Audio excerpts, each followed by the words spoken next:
I've always hated the rain. It ruined baseball games and picnics when I was a kid, and as I got older, it turned driving into a headache. But worst of all, it's the reason I found out about my ex-wife's affair. The thunderstorm caught me off guard about half an hour into my Saturday golf game. I'm not great at golf, but I enjoy the exercise. My wife, Claire, used to come along, but about a year ago, she decided Saturday mornings were better spent elsewhere. When the rain forced me to turn back and head home, I discovered exactly what, or rather who, had replaced our shared mornings. Walking through the front door, I found Claire and her boss, Jonathan, in a half-dressed, very intimate embrace on the couch. It's probably a good thing I'd left my golf bag in the trunk, or I might have used a club to teach them both a lesson they wouldn't forget. I was tempted.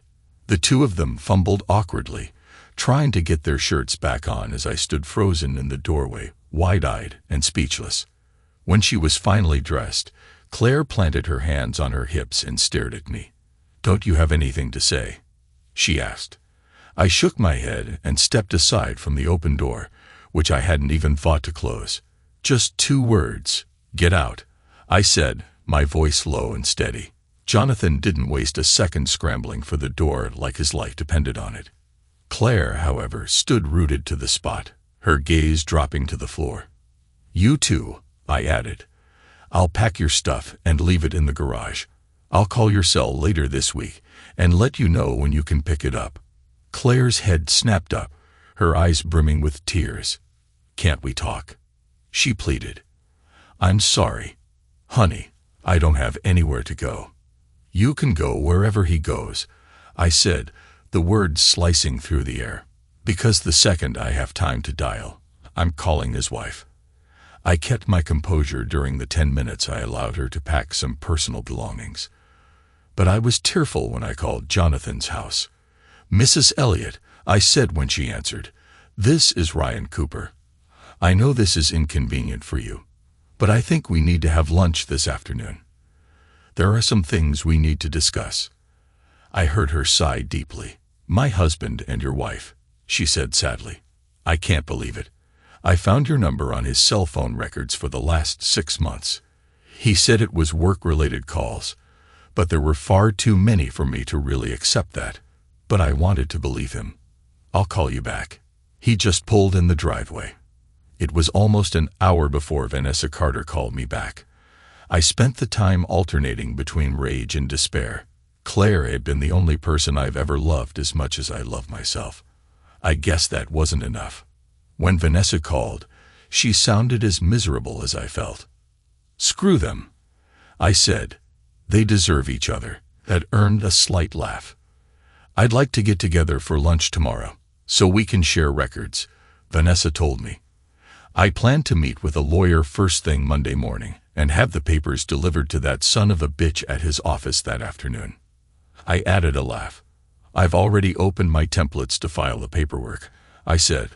"I'll bring some copies of things I give to my clients. I hate divorces. I think I'm going to hate this one even more." When Vanessa Carter walked into the restaurant for lunch, my eyes bulged out of their sockets. She was 8 months pregnant if she was a day. I felt my anger rise with each step she took closer toward me. When she sat down, it bubbled over. "It is a little-known fact that the offending party in a divorce can be made to pay for the non-offending party's legal fees," I said.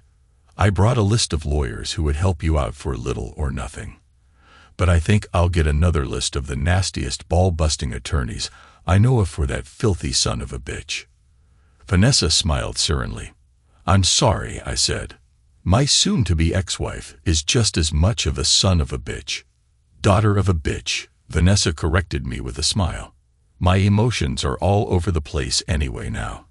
Half of the time I want to castrate him, and the other half I'm so sad I can hardly move." I nodded. "I should have beaten them both to death with a golf club," I said, and I was surprised that I meant it. Vanessa replied, "That would have solved my problem. But you would have had a whole new set. At least as it is, we can help each other." I pulled a sheaf of papers from my briefcase. "I opened Claire's email account last night," I said. Here is chapter and verse of their affair. I haven't read any of these yet because I still have to see her one more time to let her pick up some stuff from the house, and I'm afraid of what I might do. I'd like to be there, Vanessa said quickly. You come to my house while Jonathan is there. I'll come to yours while Claire is there. I smiled. It sounds like a perfectly diabolical plan, I said. Now I want to give you some free legal advice. Obviously, I can't represent you.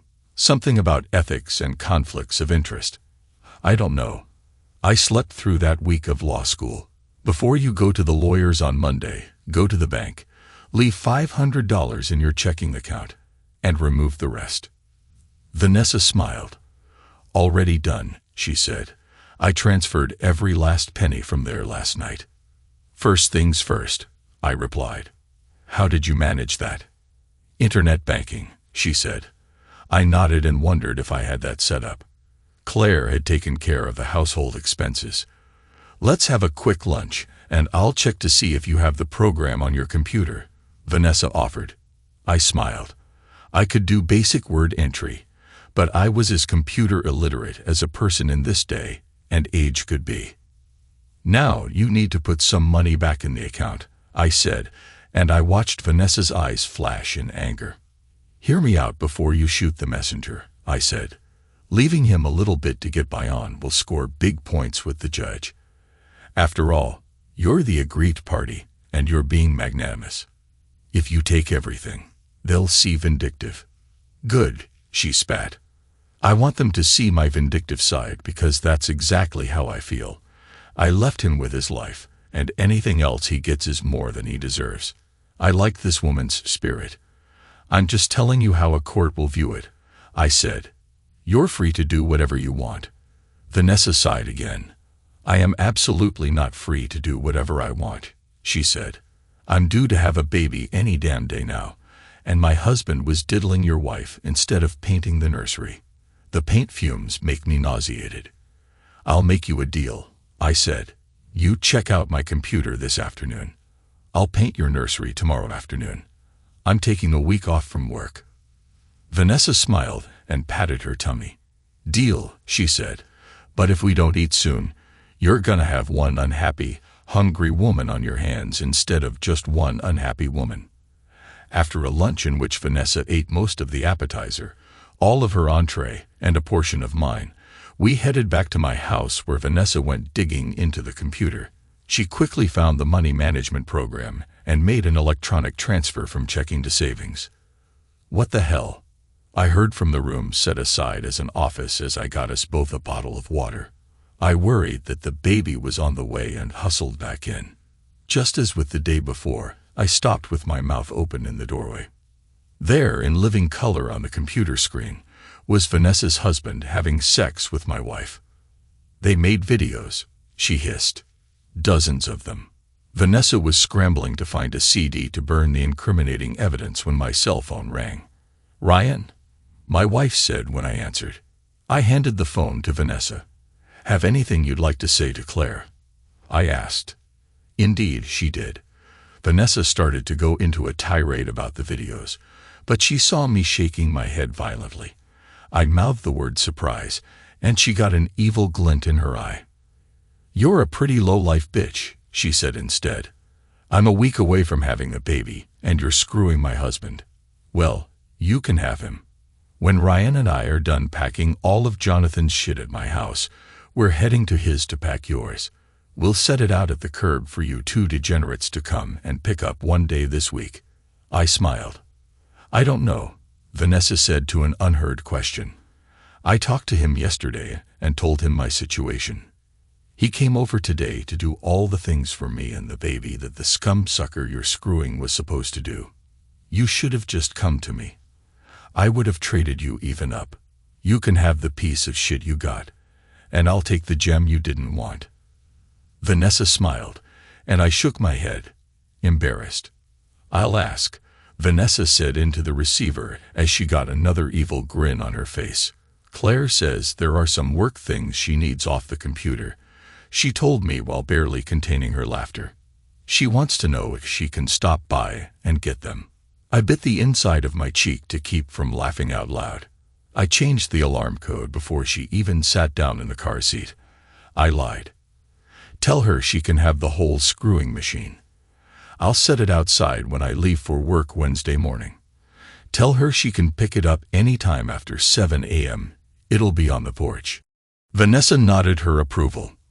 That would give us a while to hunt through the rest of the files. Oh, and ask her to tell Jonathan hello for me, I said. I talked to a few of my old clients last night, and they're planning to say hi to him for me too. It was Vanessa's turn to bite the inside of her lip. Oh, really? She said. Mom, I figured the two of you couldn't wait to set up housekeeping. I mean, it's not like it's a secret anymore. Jonathan's not with her, she said as she rolled her eyes. She said it was a one-time thing, and she hasn't seen him since he ran out yesterday. I chuckled.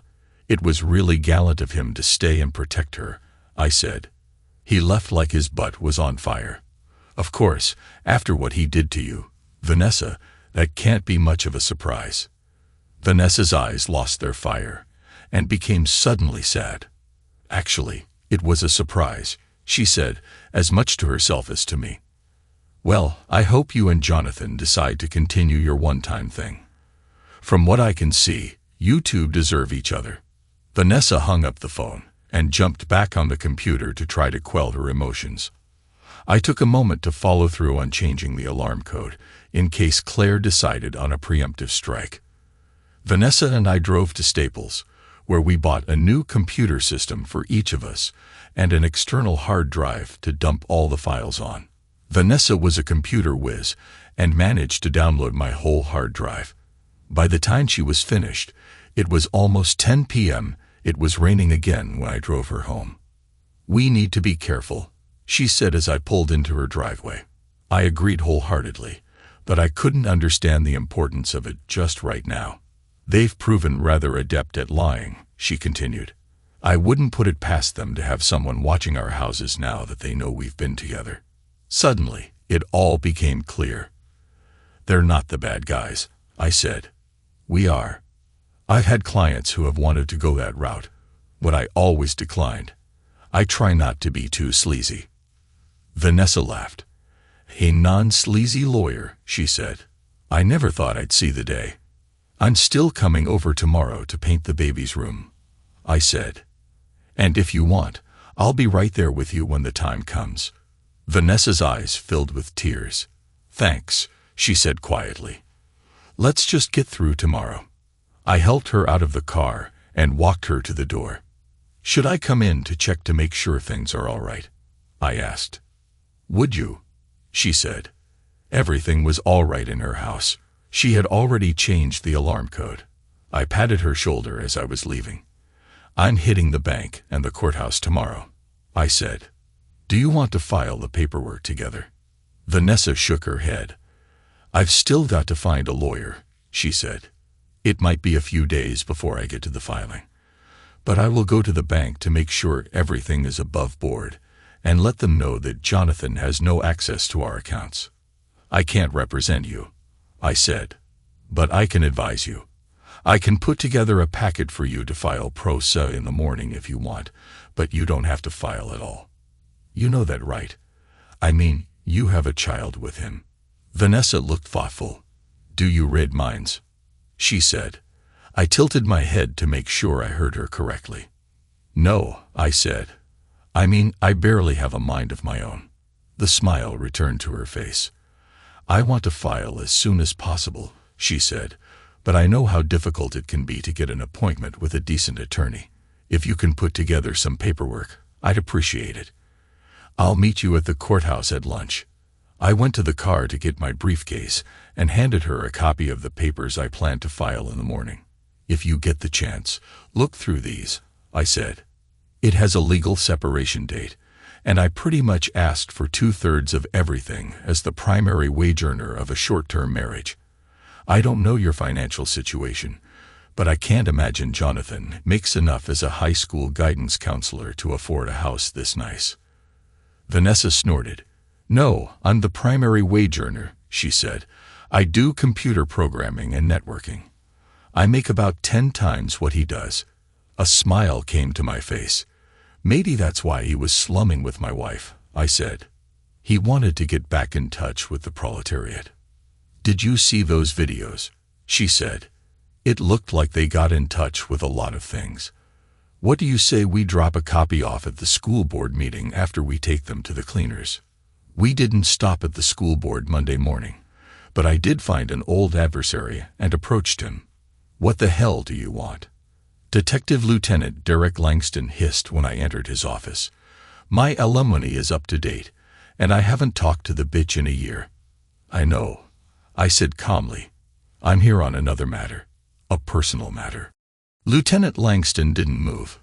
I would like to leave a potential piece of evidence with you, I said with my eyes cast downward. I hope you'll give me a receipt confirming acceptance and sign this chain of custody form. Langston pushed forward in his chair. Criminal or civil case? He said. I knew he didn't like me, deservedly so, but I also knew he was a good cop. Civil, I said. If it were criminal, I would have given it to anyone in uniform. I just need you to hold on to this until I come for it. I wouldn't have come to you if it weren't important. Langston sighed, but he nodded. I handed over the CD, and he sealed it in an evidence bag. He pulled a patrolman inside who witnessed the chain of custody signature. And I was off. How long will I need to hold this? Langston asked as I departed. I shrugged. I hope I can call you in a day or two, and you can toss it, I said. I just need it out of my hands and into someone's who can be trusted. I left before I could hear Langston's retort.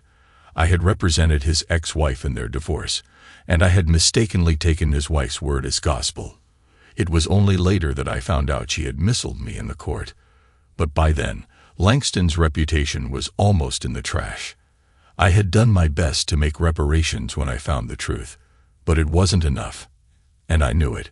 But I also recognized that his word was beyond reproach in the courtroom. It was among many mistakes I'd made a couple of years before. I shook my head as I left to meet Vanessa at the bank. Vanessa and I were the first two through the doors of Citizens Bank. It took us less than 20 minutes to open new accounts and leave some cash for our wayward spouses. We smiled to each other when the manager told us someone was trying to access the accounts from another branch, and that the people in question were irate that the majority of the money was gone. Should have moved quicker, Vanessa said with a smirk. He was quick enough to get to the Cooper house Saturday morning.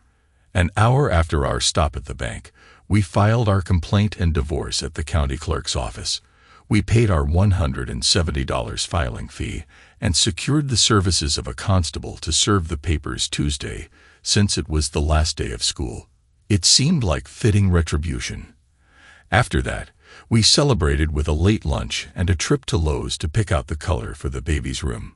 Vanessa tired easily, and we stopped often for her to rest, so the trip took a little longer than planned.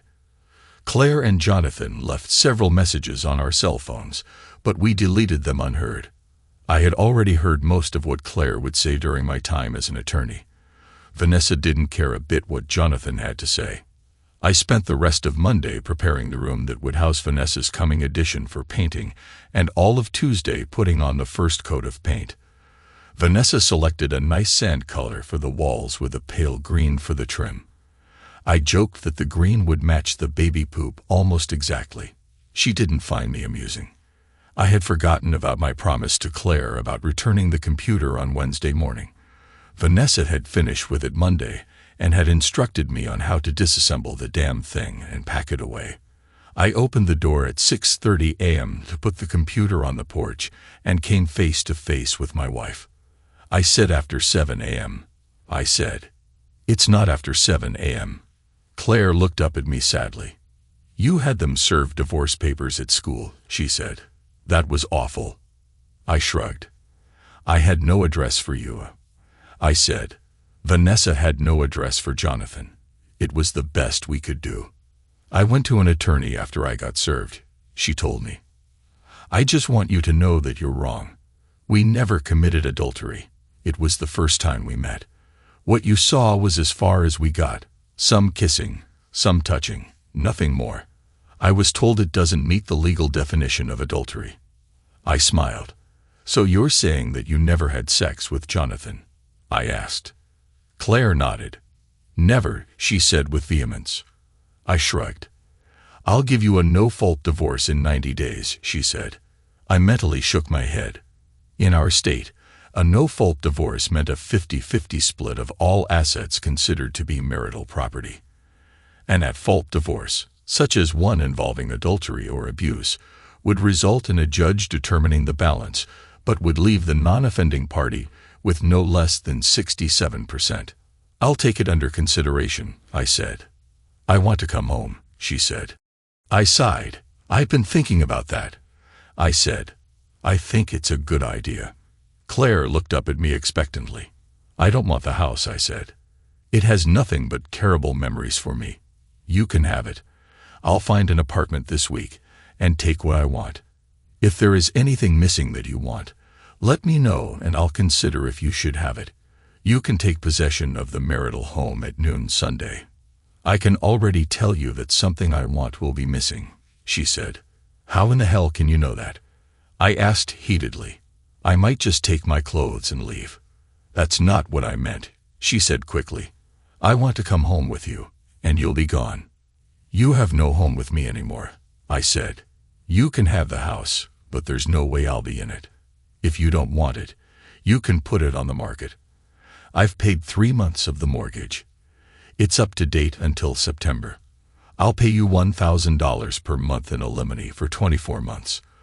That's 1 month's alimony for each month we were married. It's the best offer you're going to get. Claire shook her head. If you won't try to work things out, then we'll go to court, and I'll take half of your net worth, she said smugly. You might be an attorney, but I know my rights. I was met by Vanessa at her door. She had a look on her face that bespoke her emotions. You just missed my scum-sucker of a soon-to-be ex-husband, she hissed. He wants half. I almost told him about the videos. Lying piece of shit. I should have taken his balls.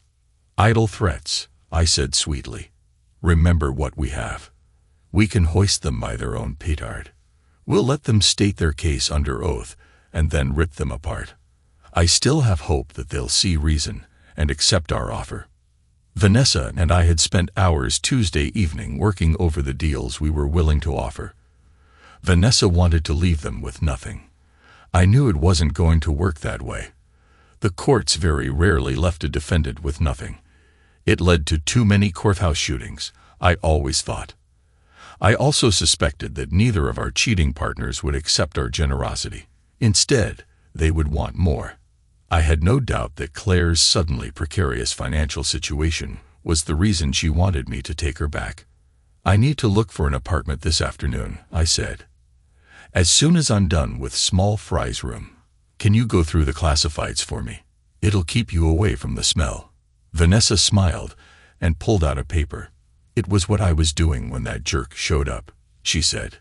Can you believe he wanted to come home? He asked if we could try counseling. I asked if he would consider castration. I chuckled. Anyway, there is a nice apartment complex about 5 minutes from here, she said.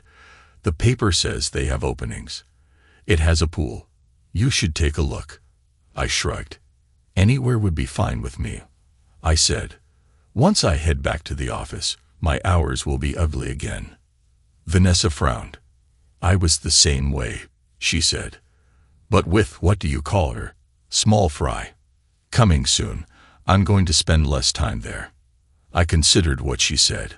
I have no doubt my hours are what led Claire and Jonathan together, I said, and Vanessa nodded, but she sure liked the money. Vanessa nodded more vehemently. You should think about spending less time at work, too, she said. Money isn't everything. It was after midnight on a Friday night when Vanessa called to tell me she was in labor. I had moved to the apartment complex a few blocks from her house, so I was at her door in less than 10 minutes. We had rehearsed the procedure a dozen times, but it was hectic as hell on the actual night. The 13 days since I'd first met Vanessa had been a whirlwind. I had painted the room and put together the furniture.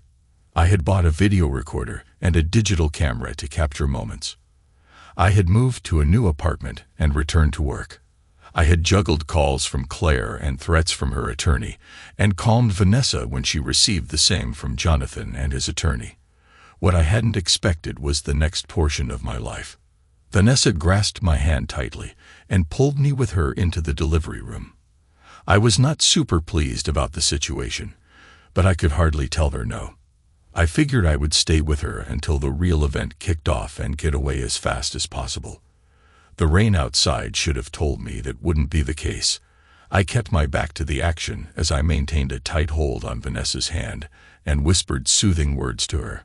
I graciously declined when the doctor offered me the opportunity to cut the umbilical cord, but I gladly accepted the bloody bundle that was Vanessa's daughter after the doctor had let Vanessa hold the little girl for a minute.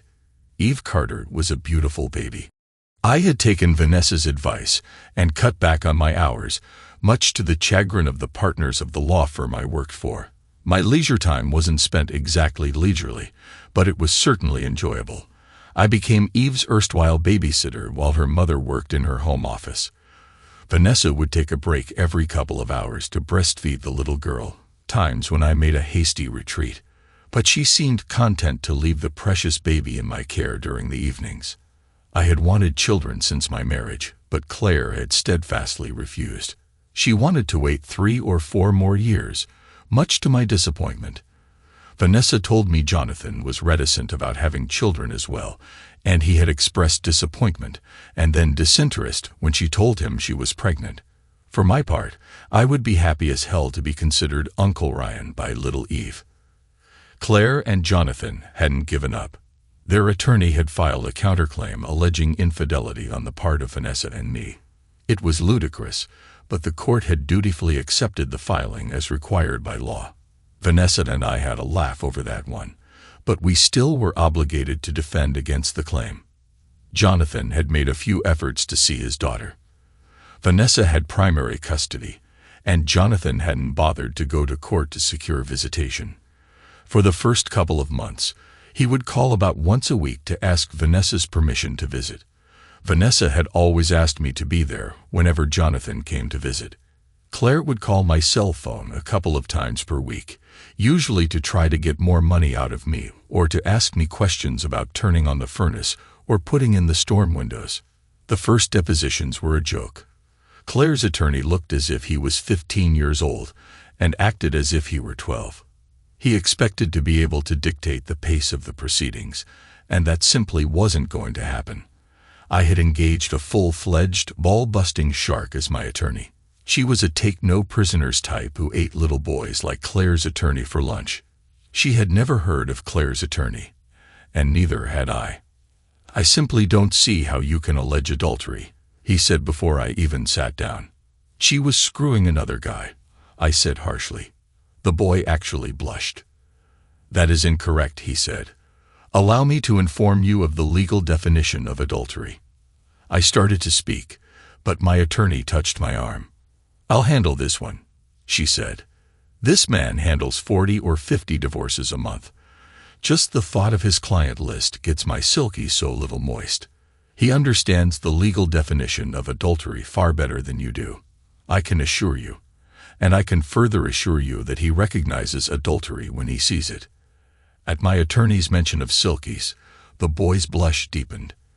"Remind me to bring my client list to our next lunch meeting," I said, wiggling my eyebrows. My attorney punched me on the arm playfully. I saw an opportunity to speak, and I took it. "Claire, I've been generous," I said. "There is no way you'll get a no-fault divorce out of this. You know it, and I know it. My first offer was the house and $24,000 in alimony. I've documented every lie you've told me since our separation, and I've knocked $10 per month off for each one of them. My final offer, which is good until Monday afternoon, is $480 per month and the house. If this goes to trial, you'll lose the house too, if I want it." Claire was shaking her head so hard I thought her necklace might break. "I have not lied to you," she said. "Not once. I never had sex with Jonathan before our separation. $70 per month," I said as I pulled out my notebook and made a tick beside the appropriate lie. "Keep going, and you'll owe me money." "Screw you," Claire hissed. We'll go to court. Before we go, I want to get a couple of things on the record, my attorney said. This is a formal deposition, and it will be recorded. You are under oath. For the record, Ms. Wallace, did you have a sexual relationship with Jonathan Carter prior to June 3rd? Absolutely not. Claire practically screamed. Then she sat back with a smug look on her face. That's really all I have to ask, my attorney said, and I started to rise. I have some questions for your client, Claire's boy wonder attorney said, clearly emboldened. Did you have a sexual relationship with Vanessa Carter prior to June 3rd? He asked with a grin. I knew it was coming, and I was prepared. I have not had a sexual relationship with Vanessa Carter prior to nor after June 3rd. In fact, I don't think I ever laid eyes upon her until June 4th. At the time, she was 9 months pregnant. She has since given birth, but our relationship is not sexual. Claire's attorney rolled his eyes. We have photos of you leaving her house, he said. We have photos of her leaving your apartment. We know about you too. You certainly seem chummy with the daughter. Are you sure she isn't yours? I was out of my seat before my attorney could stop me. You sniveling little twit, I roared. I'll cut your balls off and stuff them down your throat if I see one camera pointed at me or those two. Mark my words, you little prick. You don't want me as your enemy. Claire, ask your sex buddy what Vanessa does for a living before you decide to reject the deal. You have until 5 p.m. Monday to come to your senses. Monday afternoon came and went without a word from Claire, but I did hear from Judge Bettina Markle about my outburst. It seems Claire's attorney had filed a formal grievance against me with the presiding judge. I was to be in her chambers at 2 p.m. Tuesday with my attorney. Tuesday morning brought Claire's counteroffer. She wanted me to give her the house and a $50,000 lump sum alimony payment. Neither the summons nor Claire's demands worried me much, but Vanessa was pissed when she got a similar packet from Jonathan. It seems that she and I weren't the only two comparing notes. I sat in Judge Markle's chambers and listened to the snot-nosed kid give chapter and verse on my alleged transgressions. He is an officer of the court, he said. He threatened another officer of the court. That's actionable. My attorney smiled sweetly. He was there not as an officer of the court, she replied. He was there as a plaintiff. And if Mr. Hart maintains his sanctimonious attitude, Mr. Cooper will not be the last client who speaks harshly to him. If Mr. Hart doesn't grow up, Your Honor, you're going to have to set aside another judge just for hearing his whining. Judge Markle shook her head gravely. Just what did you say, Mr. Cooper? She asked me. I smiled at the woman. I called him a sniveling twit and told him he didn't want me as an enemy, I replied. It was almost word for word what Judge Markle had said to me 5 years before. The judge burst out laughing. Mr. Hart, she began, being called a twit is not actionable. In fact, if your actions there were anything near your attitude here, I would say Mr. Cooper was correct in his assessment. As for the second part, I would say he definitely was correct. He is not a person you want as your enemy. The young attorney got red-faced and sputtered out a few syllables before regaining composure. Well, he said haughtily, my client was refused by several attorneys in this matter before she came to me. I can understand why. I see the good old boy network has expanded to include women. I will be asking any sitting judge in this county to recuse himself or herself from this matter. Judge Markle's eyes became slits, but I spoke before she could unleash her venom on the man. I'm going to give you a little free advice, I said quickly. If you want to say the things you did when you're talking to your buddies or to your clients, no one will care. But if you try that crap in a judge's chambers again, you better have a toothbrush in your pocket, if you get my meaning. He looked dumbfounded, so I assumed he didn't. I started to speak again, but Judge Markle cut me off. Contempt of court, she said brusquely. That means I put you in jail until I decide to let you out. He's right again. You open your mouth to me again. It better be prefaced with Your Honor, or Ma'am. And your tone of voice better be respectful, even if you don't mean it. It's time you grow up if you want to play in the big leagues. We don't take kindly to crybabies up here. Now, as for your request, it is out of order. If you put in a formal motion, I'll deny it." The young man sputtered again. "The simple fact is that Mr. Cooper has already asked us to recuse ourselves from the case," she continued. "He was looking out for your client while you were still holding your crying towel. Now get out." Claire had sat quietly throughout, but I noticed her face getting paler as the judge spoke. When we left, she refused to meet my gaze. "As for your offer," I said to the top of her head, "fact chance. The fall brought a host of activities. I spent 3 or 4 evenings a week with Vanessa and Eve. I learned how to fix a bottle and even to change a diaper. Vanessa started to take a couple of hours per week away from the small fry, so I got a crash course in unsupervised childcare. It was good for Vanessa's peace of mind, and I had a great time with Eve. I didn't even mind when she was fussy. We'd take a short stroll, and I'd sing her a couple of silly songs, and she would be out like a light. I couldn't decide what my relationship with Vanessa was. I was starting to realize what I would like it to be, but she treated me more like a brother than as a significant other. I guess for the most part I treated her sisterly as well. Still, we would watch a movie or sit and talk after Eve was asleep, and we ate together almost every evening. Whatever relationship we had, we both seemed comfortable around the other, so we kept things low-key. Of course, the thought of some sleazeball photographer outside of our living areas made that easier still. It was early January before the cases of Cooper v. Cooper and Carter v. Carter made their way to the docket of family court. Claire had made a vain attempt at contacting me to try to exchange figures again, but I refused. The whole private detective thing had really pissed me off. Jonathan had stopped coming to visit Eve at all. I think he was worried that Vanessa was going to hit him up for child support.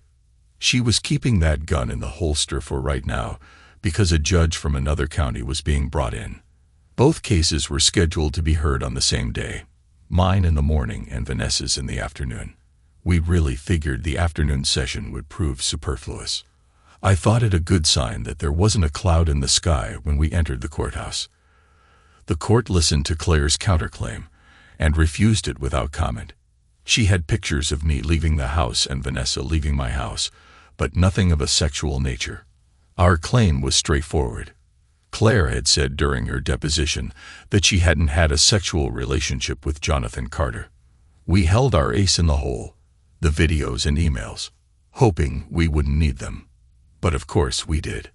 I testified vaguely about evidence that I had found implicating the pair in adultery long before June 3rd, but I was never asked about it on cross-examination. Claire on direct questioning denied the affair and did so again under cross. "We have a rebuttal witness," my attorney said. "The plaintiff calls Detective Lieutenant Derek Langston." Because he was offering rebuttal testimony, we didn't have to list Detective Langston as a potential witness. Thus, the defense had no opportunity to explore what he might have to say. After he was sworn in and gave his full name and occupation, Detective Langston glared at me. "What is your relationship to my client?" my attorney asked.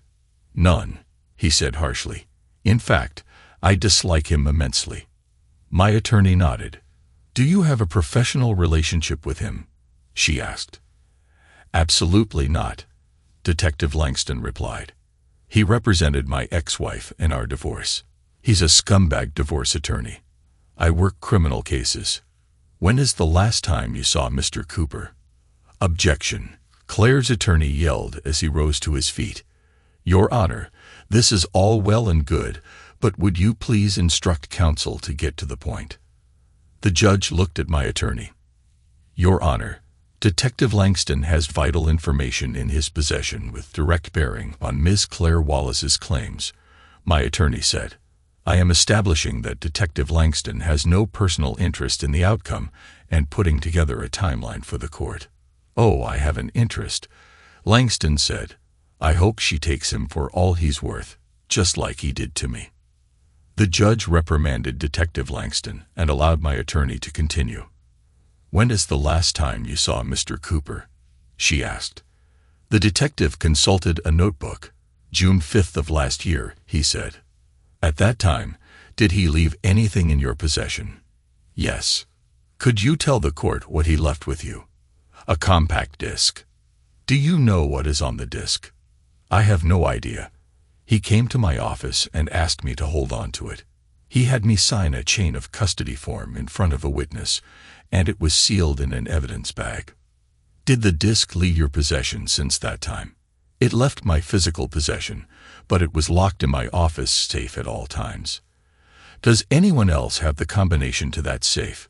Detective Langston looked thoughtful. I don't think so, he said. My former secretary did, but she retired before Mr. Cooper came to visit. I changed the combination after she left, and I haven't had a permanent secretary since. My attorney nodded. Do you have the disc in your possession right now? Detective Langston nodded, then affirmed his answer verbally as he produced a sealed evidence bag from his jacket. He also produced the chain of custody form, which was stapled to the outside. We offer plaintiffs Exhibits 1 and 2 in rebuttal to Ms. Wallace's prior testimony. This raised another objection, but it was overruled. I saw Claire's face had turned the color of chalk, and I heard her whisper hurriedly to her attorney, whose face was as red as blood. Your Honor, the contents of this disc are not suitable for public viewing, my attorney stated.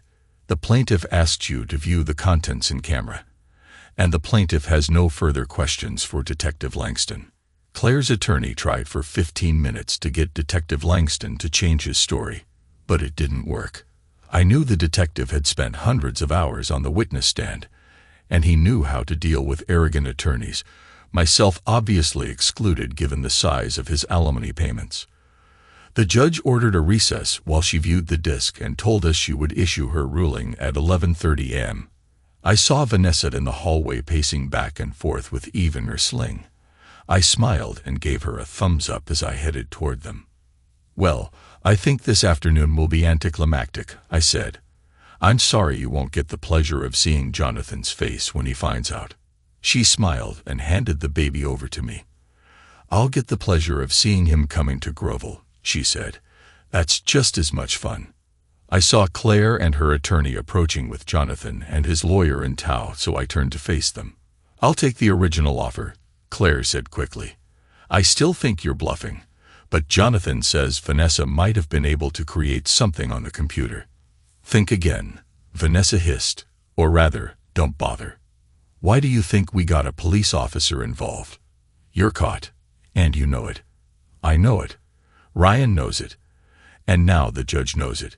You're in trouble from every angle, with evidence stacked against you in more ways than one. We've talked, and here's our latest offer. Get lost. I patted Vanessa on the arm, and she turned to me quickly. Don't you start, she said. They wanted to play hardball. They lied, cheated, and tried to get a hell of a lot more than they deserve. Things are tough in the big leagues. Little girl, and you and Dutchbag over there bit off a hell of a lot more than you can chew when you decided to screw around on us. You'll get half of whatever the judge decides this bitch gets minus the house. If you don't like it, we'll head in there and play this game again this afternoon. I'm sure running out on a 9 months pregnant wife to screw around with some bimbo will really play well in the court transcripts. You should thank Ryan for stepping in to help me with Eve. Otherwise, I'd be taking $500 in child support from your meager salary. Jonathan stood with his mouth agape. I couldn't blame him. I was a little shell-shocked myself by her outburst.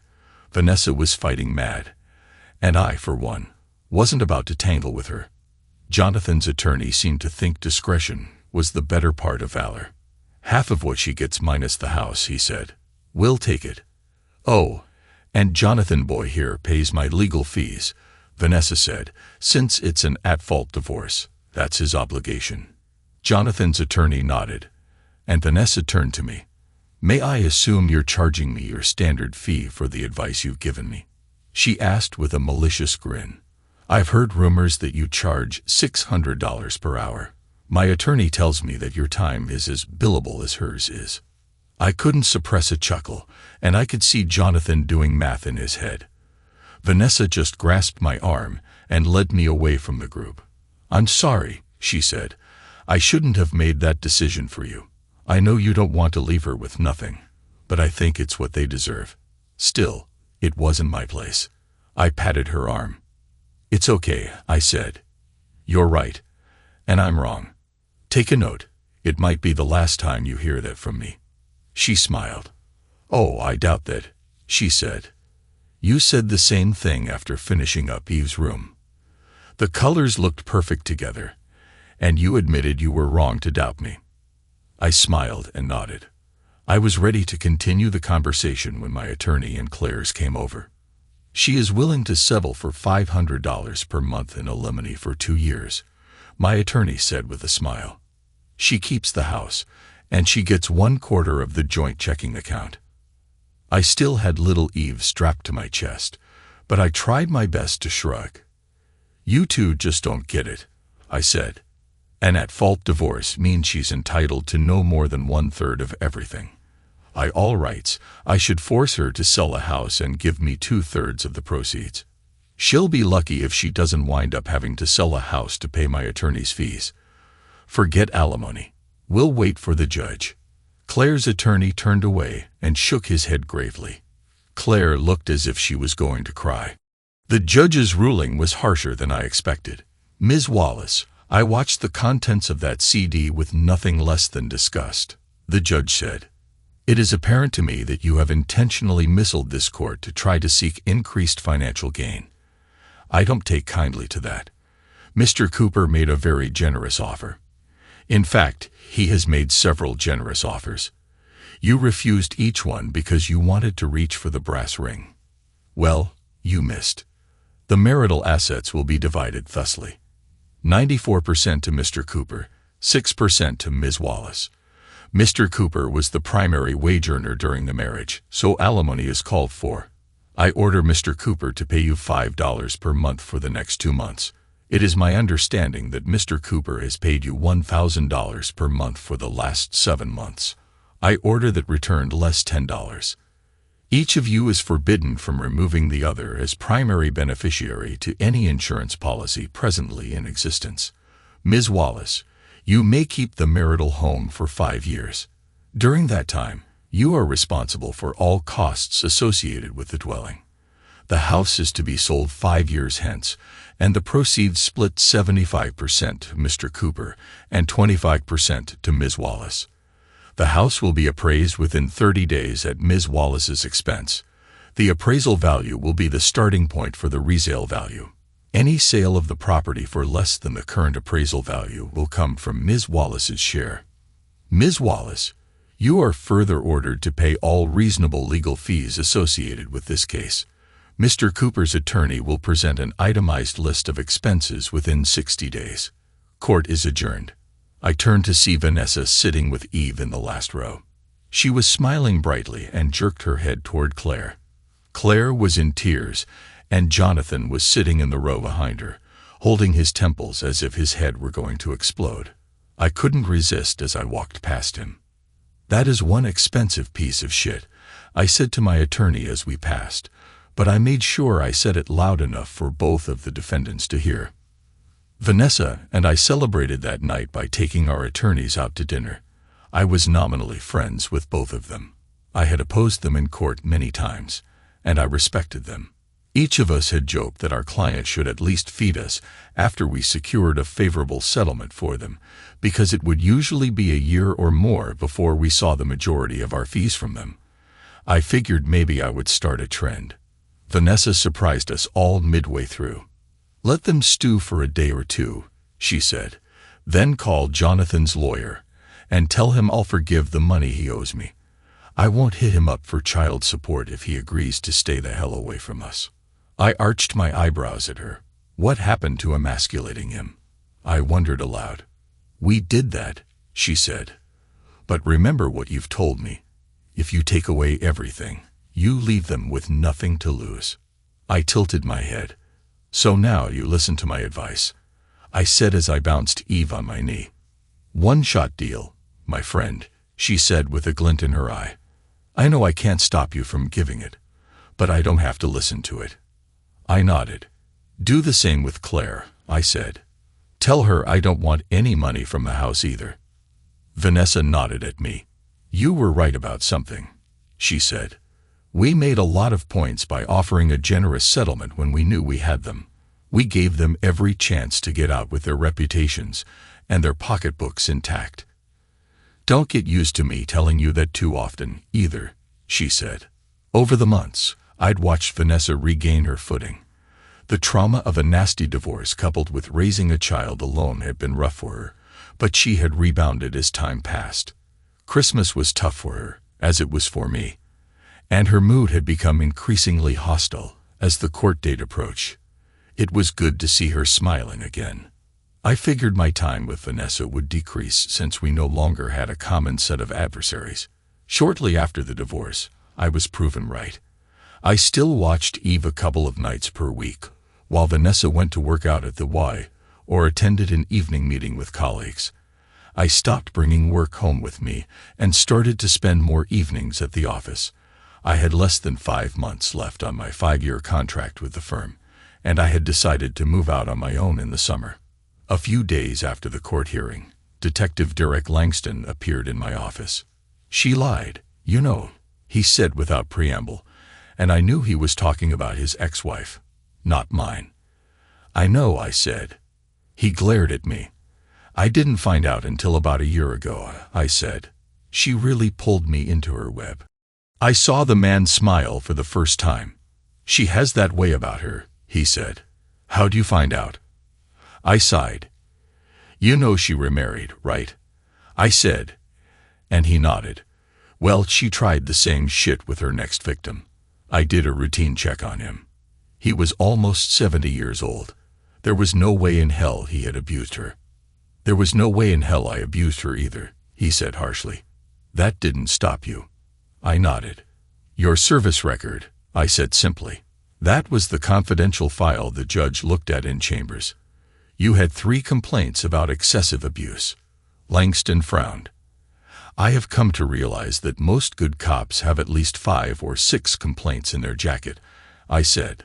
When I found out the age of her new husband, I told her I would take the case, but she had to pay up front. Let's just say she didn't have the money and offered the barter system. Langston laughed. I can only imagine, he said.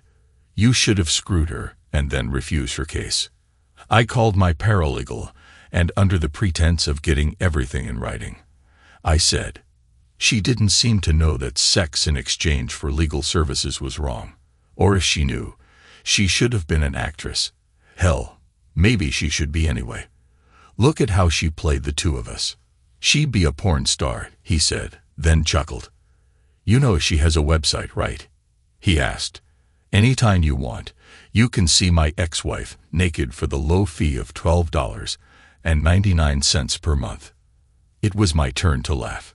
Hell, you think that's good? I said. All you had to do was open your safe, and you could have seen my ex-wife screwing. Langston's eyes got big. I wondered what was on that disk, he said. If I'd known, we could have opened a website for her too. I guess Marcy makes quite a living from performing on screen. I shook my head sadly, but I could see where Marcy could make some cash that way. She was a fine-looking woman. Why did you pick me? He said.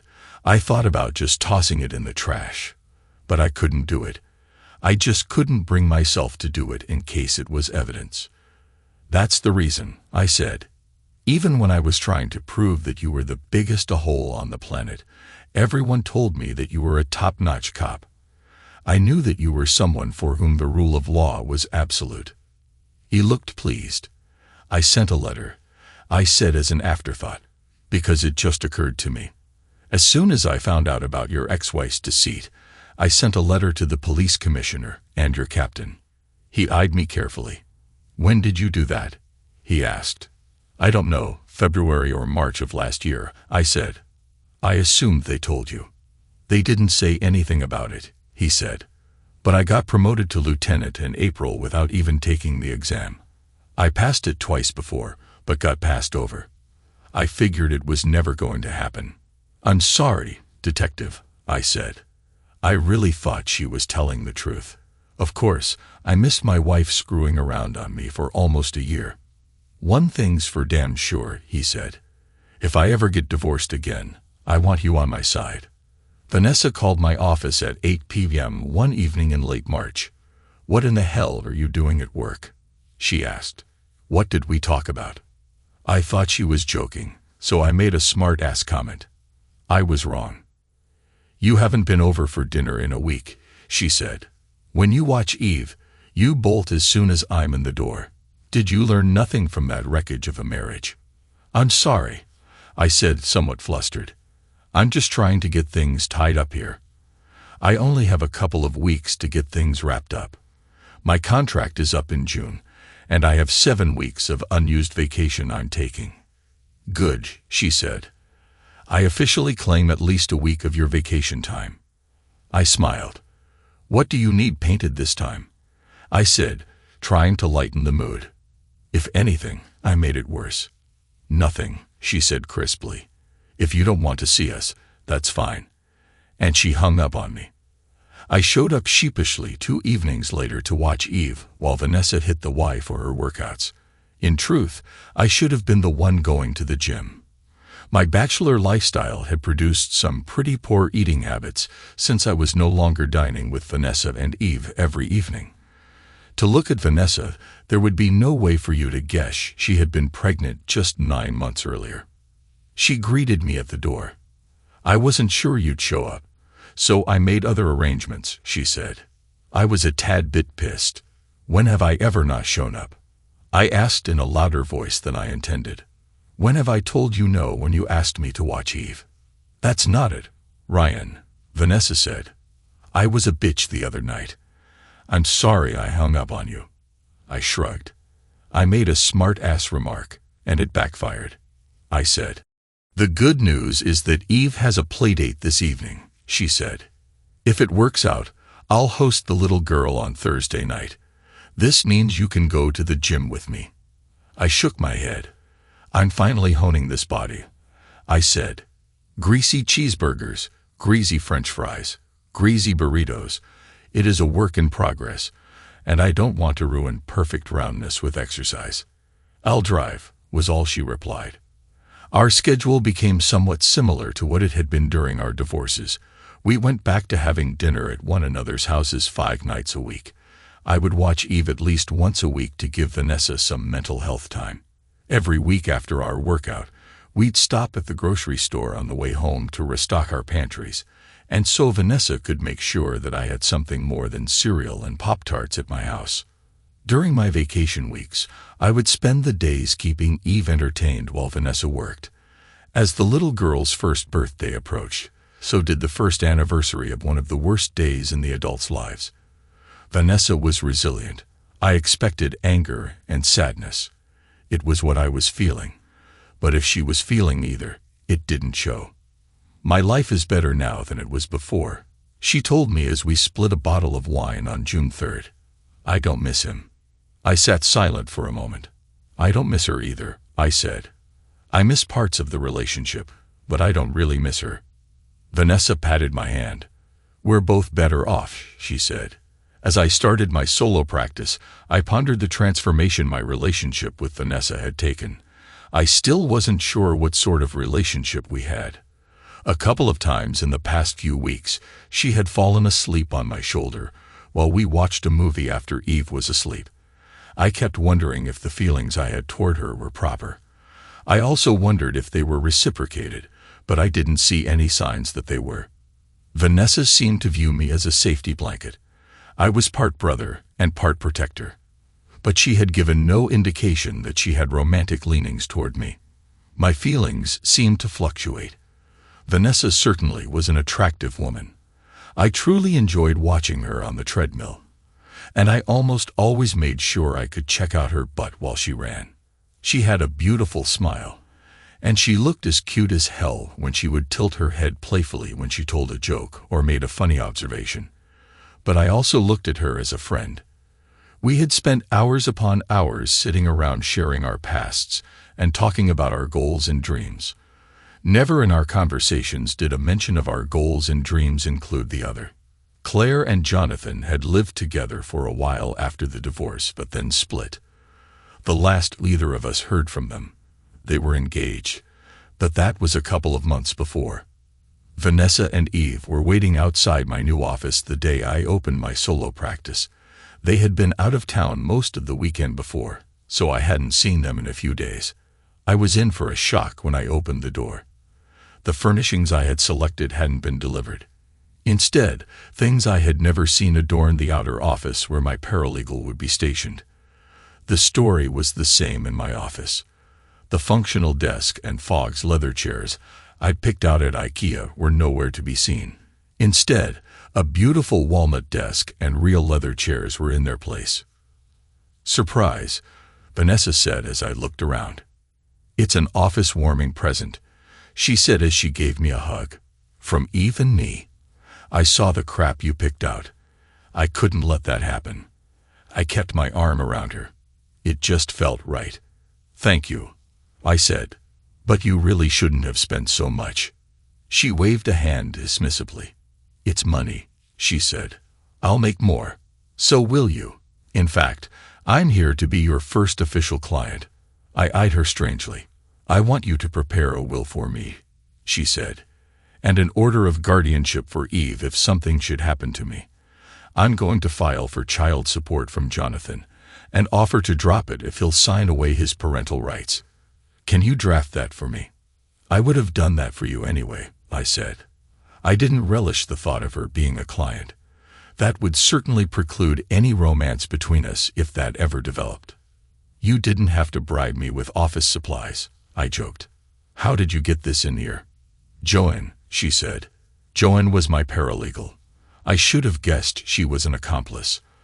I told the salesman at IKEA to upgrade everything," Vanessa said. "Joanne gave me her key this weekend. I had to dodge you a couple of times, you jerk." I raised my eyebrows. "Eve was at the age where she was starting to pick up words," I said. "It's okay if she calls you scumsucker," Vanessa joked.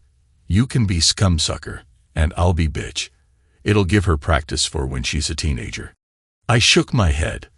"Let's talk about your will," I said. "Simple," she said. "Everything goes in trust to Eve. Her guardian will be the trustee." I nodded. It would make things simple. I could finish that in 10 minutes. "And guardianship?" I asked. "You," she said. I sat back. "Are you sure?" I asked. She looked at me as if I were an idiot. "Who else?" she said. "Of course, you know that I can't accept you as a client," I said. She smiled. "Good," she said. "I was going to fire you soon anyway before I had to pay you. But yes, I knew that you couldn't be my attorney. We've been through that before." I shook my head. A week later, we were in the grocery store. I must have appeared pensive because Vanessa was eyeing me carefully. "What's on your mind?" she asked as we picked out a cantaloupe.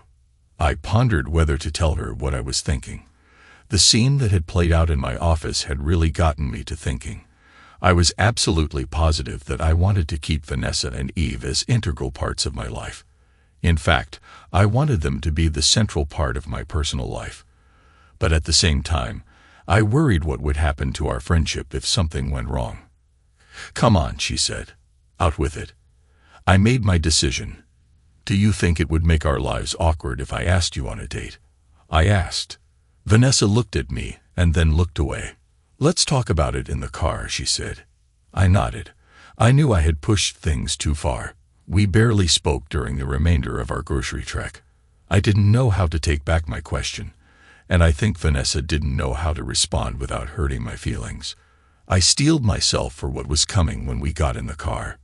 "Are you serious about what you asked?" she said when we had put the groceries into the trunk. I looked straight ahead and said sadly, "Yeah." Of all the reactions I had expected, I didn't expect the one I got. Vanessa began laughing uproariously. I didn't think the concept was that funny. "Just a second," she said, trying to catch her breath. "God, you look so earnest." I stared at her, unsure how to respond. "Before I answer your question, I want to ask a couple of my own," she said. "Go ahead," I replied cautiously. Do we spend more time together or apart? She asked. I thought for a moment. Apart, I replied. How do you figure? Well, with work and sleep. Vanessa shook her head. Discount work and sleep, she said. When we have free time, are we together more often than we're not? I guess together, I admitted. Vanessa nodded. I agree, she said. Now, when we're together, what do we do? I tried to think of a way to frame my answer. Well, we talk about our day, I began, but Vanessa interrupted. We have dinner, she said. We go to the movies or watch TV at home. We sit around and talk. We play with Eve. I nodded. That sounds right, I said. Honest to God, she said. A few months ago, I thought we were dating. I even referred to you at work as my boyfriend. That's why I was so pissed when you disappeared after the divorces were final. I thought you were waiting for all that crap to be finished before we, moved our relationship to a physical plane. Then I realized you didn't think of me that way. That's what pissed me off. I went to the gym to get my pre-pregnancy body back, and you didn't even look at me. It was frustrating, and I took it out on you. I managed to close my mouth. I noticed, I said finally. Vanessa smirked. I figured that out, she said. Have you noticed the mirrors on the wall at the gym? I watch you watching my body every Tuesday night. I blushed. Have you noticed that my workout outfits have gotten smaller as time has passed? She asked. I nodded stupidly. Want to know the truth? I asked. I thought you might have your eye on one of the guys at the gym. You were dressing to impress. Vanessa nodded. That's exactly correct, she said. You just were too silly to figure out which guy I was trying to impress. So please go ahead and ask me out. I smiled. I've changed my mind, I teased. Vanessa rolled her eyes, but her smile didn't waver. Vanessa and I didn't move our relationship to the physical plane right away. There were other things we had to consider, such as Eve. At 15 months old, she was toddling around everywhere. While I wouldn't necessarily call her a handful, the word precocious seemed to have been invented for her. It took me almost 2 full days to child-proof Vanessa's house and my apartment. It took Eve about 10 minutes to render my efforts useless. First, she figured out how to remove the covers from the electric outlets. Then she figured out the locking mechanism of the stairway gate. By the time I managed to upgrade those portions, she had managed to get one of the kitchen cabinets open. With each new discovery, she would proudly take one of our hands, or both of our hands, and demonstrate her prowess. Vanessa would sit and shake her head at some of Eve's antics, but I was convinced the little girl was following me around and emulating my actions. Of course, that idea was put to rest when she opened the cupboard even I hadn't figured out how to access. A playpen proved useless because invariably Eve would escape to wreak havoc. So we got creative with Mad. It kept her occupied, but soon lost its novelty, except for the portions that made noise. She never seemed to tire of those. Vanessa and I would routinely transport the noisy toys between houses to maintain relative silence for a while. But every time I thought Eve was about to drive me to distraction, she'd do something incredibly cute or loving that made me forgive all her past and future sins. She had a way of looking at me with those big Duffy eyes that rendered me helpless. Her mother had the same effect on me. It was almost 2 weeks after our grocery store discussion when Vanessa asked me to spend the night with her. Our lives hadn't changed dramatically since we decided that we were officially dating. I realized quickly that what she said at the store made perfect sense. We had already been dating for more than a year. We just hadn't admitted it to ourselves. Or, more aptly, I hadn't dared to believe it was true. She looked slightly uneasy when she entered her bedroom wearing a short white nightgown. I wasn't sure if the fact that I couldn't tear my eyes away from her shapely legs to check out the rest of her helped or hindered. Our kisses started out tentatively. It had been more than a year since either of us had shared physical intimacy, and I know, at least for my part, and I suspect for Vanessa's, that we were worried about doing something uncomfortable or unwanted. From the intensity of our lovemaking that evening, I gathered I hadn't misstepped. And when she woke me up in the middle of the night for another round, I was pretty sure I'd done okay. For me, it was an entirely different experience than I was used to. Vanessa wasn't passive in the least. She knew where she wanted to go and how to get there. She wasn't aggressive, but she was responsive. Her reaction to my efforts let me know she enjoyed the things I was doing to her as much as I enjoyed doing them. And things only got better from there. Jonathan and Claire married just before school started in September. Neither Vanessa nor I were invited to the wedding. Jonathan had no problem signing away his parental rights in exchange for a document absolving him of all past and future child support obligations. In fact, he signed the papers so fast, the pen left scorch marks. Vanessa took it stoically, but I was a little pissed off. I couldn't figure out how anyone could toss aside a child. I agreed to be the guardian of Eve should anything happen to Vanessa, and I also prepared my will to leave my estate in trust to Eve if the unthinkable happened to me. Our relationship had transcended my wildest dreams. Vanessa embodied everything I found attractive in a woman. I'm not sure if I changed my view to fit her personality, or if we just fit together. I don't know if I matured, or if things just fell into place. But it was working, so I didn't complain. Vanessa seemed to be as happy as I was. She was openly affectionate, often holding my hand as we took a walk or brushing my shoulder as she passed by me. I would find an opportunity to pat her behind about every 20 minutes, and I routinely wrapped my arms around her whenever we were alone. It was between Christmas and Thanksgiving, when we sat down to have a serious discussion about the future. I think each of us had an idea of what we'd like to have happen, but we were both a bit scared by the prospect. My marriage had lasted less than 2 years, and Vanessa's had fallen apart in 18 months. In fact, we'd both been married less than a year when our spouses started cheating on us. Our failure rate at marital bliss was astounding. Still, we both recognized that that was then, and this was now. I didn't compare Vanessa to Claire, and she didn't compare me to Jonathan. It was during that discussion that I finally hit upon the major difference between this relationship and any others I'd been in. Vanessa thought for a few minutes about my premise and agreed. Our lives were intersecting circles, where the other relationships had been concentric circles. Vanessa and I had many common interests and goals, but we also had lives outside of each other. We each had things the other didn't find necessary to share. For example, Vanessa wouldn't be caught dead on a golf course, and I had little or no use for anything technologically related. The majority of our individual circles overlapped, but there was enough left outside of the intersection to maintain our own identity. I didn't have that with Claire, I said. Vanessa nodded. I didn't experience that with Jonathan either, she said. Before we were married, if I wanted to do something, he wanted to be there. He wanted our lives to overlap completely. When I started to work, well, you know what happened next. I had to agree. Outside of your husband, whom I didn't know about, Claire didn't have one friend who wasn't my friend first, I said. She learned to play golf not because she wanted to, but because I enjoyed it.